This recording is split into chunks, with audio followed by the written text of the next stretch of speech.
உன் கூட நான் நடிக்கிறேன்னா இல்லை இப்போ என் கூட நீ நடிக்கிறியா அப்படின்னு கேட்டாரு.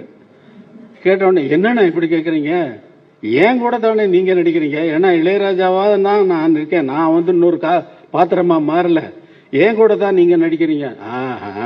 அப்படியா, வா வா கேமரா ஆன் ஆட்டம் அப்புறம் பார்த்துக்கிறேன். சாதனையில் வந்து பிரபுக்காக நான் ஒரு சாங் போட பிரபு பாடுற மாதிரி அவர் அந்த அதிலே எப்பா ராஜரிஷி உன்ன மாதிரி இல்லை, என் பையனும் உன்ன மாதிரி தான், அவனுக்காக நீ பாட்டு போடுற, இந்த பாட்டை கேட்டால் அவனுக்கு வந்து காதல் உணர்வு வரணும், அந்த மாதிரியான பாட்டா கொடு அப்படின்னு சொல்லி கேட்பாரு. அதில் அந்த பாடல் சாதனையில் அந்த அந்த ஒரு சீன் வந்து எனக்கு லைஃப் டைமில் வந்து அவர் கூட நானும் அவர் நடித்த அந்த சீனில் நானும் இருக்கேன் அப்படிங்கிற ஒரு பெருமை வந்து எனக்கு இருக்கிறதை எனக்கு ஒரு வாழ்நாளில் கிடைச்ச பெரிய இதாக நினைக்கிறேன். சொல்றது என்னன்னா, நீ போடுற பாட்டு சாதாரண ஆடியன்ஸ் புரிஞ்சு பிரயோஜனம் இல்லை.